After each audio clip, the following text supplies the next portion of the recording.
Em um cenário marcado por crises econômicas, desigualdade e uma política cada vez mais dividida, surge uma voz que não teme dizer o que muitos evitam. Caio Coppola, conhecido por sua lucidez e firmeza, rasga o verbo com uma análise implacável e direta. Por que o Brasil, rico em recursos e em potencial, insiste em não prosperar? Neste pronunciamento que ecoa como um alerta nacional, ele expõe os entraves que travam o desenvolvimento do país, da má gestão à cultura política corrompida. Prepare-se para uma verdade que incomoda, mas que precisa ser dita. Mas antes de começarmos, peço que você nos ajude se inscrevendo no canal e deixando o seu like. Isso fortalece o nosso trabalho. Coppola, você sabe qual é a cidade mais próspera do Brasil? Assim, Fabrício, tecnicamente é a capital do nosso país. Brasília não estava nas minhas cogitações. Brasília era considerada uma utopia. O Distrito Federal tem a maior renda por habitante do país, os maiores salários, a maior expectativa de vida e o melhor índice de desenvolvimento humano. Mas o que será que Brasília gera de riqueza para ser assim tão próspera? Na verdade, Coppola, o segredo de Brasília não é gerar riqueza, é concentrar riqueza. Brasília é rica por abrigar a elite do funcionalismo público e por ser o principal destino dos impostos pagos por todos os brasileiros. Só neste ano, a previsão é que mais de 25 bilhões de reais do nosso dinheiro vá para o Fundo Constitucional do Distrito Federal, para bancar os gastos com os funcionários públicos da capital, que são os mais bem pagos do país.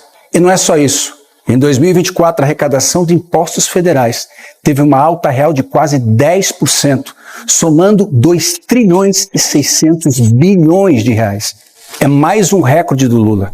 Nunca antes na história deste país, a Receita Federal tomou tanto dinheiro dos trabalhadores e das empresas. E mesmo assim, Fabrício, nos últimos 2 anos, o governo conseguiu a proeza de gastar 270 bilhões de reais a mais do que arrecadou. Para vocês verem que não é só a camiseta da seleção que foi parar no vermelho. Mas o que mais causa indignação é a qualidade, ou melhor, a falta de qualidade do gasto público lá em Brasília, que transborda de corrupção, privilégio e esbanjamento. O que dizer da fraude bilionária no INSS que enriqueceu o sindicato dirigido pelo irmão do Lula? Ou dos penduricalhos do judiciário, além do teto constitucional, ou mesmo da senhora primeira-dama Janja da Silva e as suas luxuosas excursões ao exterior.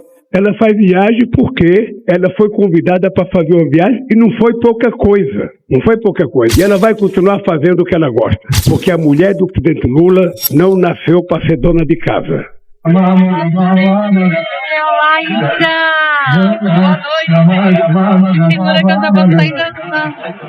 Tudo isso soa ainda mais injusto quando a gente sabe que quem mais contribui com o país é quem menos recebe em troca.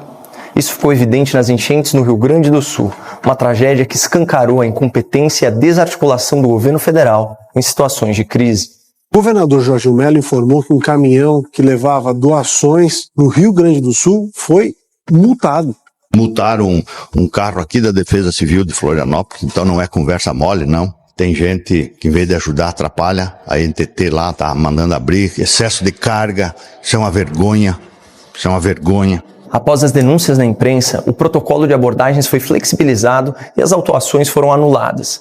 Mas não é à toa que o lema dos voluntários e das vítimas das enchentes era esse aqui: o povo pelo povo. Até hoje, o governador gaúcho se vê obrigado a implorar por migalhas do governo Lula, sendo que menos de 1/4 dos impostos federais pagos pelos gaúchos retorna para o estado do Rio Grande do Sul. Coppola, este é exatamente o caso dos trabalhadores e das empresas do meu estado, Santa Catarina. Segundo informações divulgadas pela CGU, Santa Catarina enviou 71 bilhões de reais para o governo federal, mas recebeu de volta apenas 11 bilhões deste recurso. Uma defasagem de 60 bilhões de reais no ano, em prejuízo ao povo catarinense.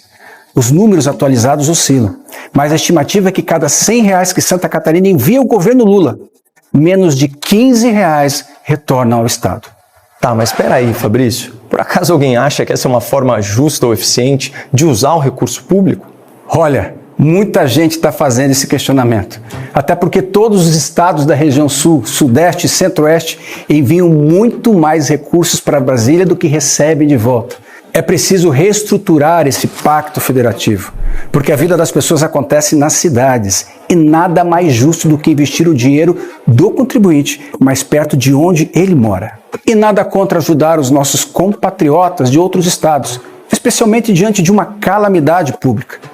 Mas é urgente reduzir a concentração de recursos em Brasília, para evitar que bilhões de reais sejam desperdiçados com aquilo que você já apontou, Coppola: corrupção, privilégio e esbanjamento. Pois é, Brasília é a terra dos ladrões de impostos. Palavras duras, hein, Coppola? É só uma metáfora, Fabrício. Ladrão é aquele buraco por onde a água escoa, sem parar. Eu não me lembro quem disse, mas para mim essa frase é perfeita. A esquerda só prospera onde há miséria. O que eu vou mostrar para vocês nesse vídeo é revoltante e como eu gostaria que esse vídeo fosse assistido pelas pessoas do Nordeste. Então, se você conhece alguém do Nordeste, por favor, envia para ele esse vídeo. Porque o que você vai ver aqui é revoltante. Bom, como eu disse, né, a esquerda só prospera onde há miséria. A esquerda faz questão de manter a maioria da população do Nordeste na miséria e, pior, sem água. Durante o governo Bolsonaro, ele conseguiu uma façanha que o PT ficou revoltado. Ele conseguiu fazer a transposição do Rio São Francisco, levando água à população do Nordeste, que dependia de carros-pipa. Famílias que precisavam carregar balde de 20 litros d'água durante 5 quilômetros para poder ter alguma coisa para tomar um banho e lavar suas louças e beber.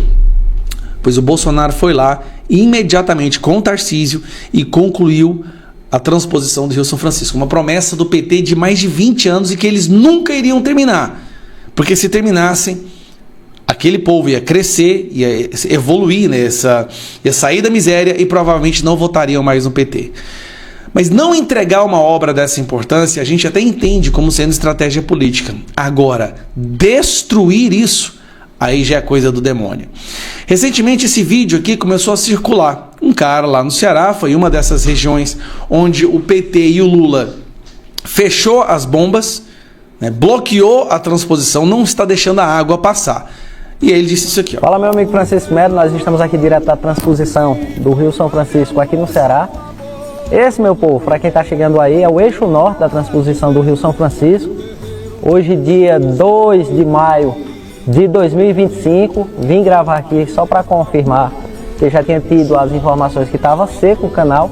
E eu vim aqui para mostrar para vocês, ó. Gravei esse vídeo pro meu amigo Francisco Melo. Então, ele gravou esse vídeo para um comunicador de direita, que é o Francisco Melo. Eu conheço, é um cara que ele sempre está ali para cobrir todas essas coisas, manifestações. E aí a internet, a imprensa já começou a falar que era fake news, que é mentira, que o Lula não fechou a transposição do Rio São Francisco, que a água continua correndo. Mas todo mundo que vai olhar essas extensões de onde há esse canal, ele está sempre seco. Bom, Lisboa. O Francisco Melo foi lá, aqui ó, esse é o Francisco Melo. O Francisco Melo foi lá e gravou no local a situação que está onde era a transposição. E ele fez questão de mostrar de um jeito que não tem como falar que é mentira.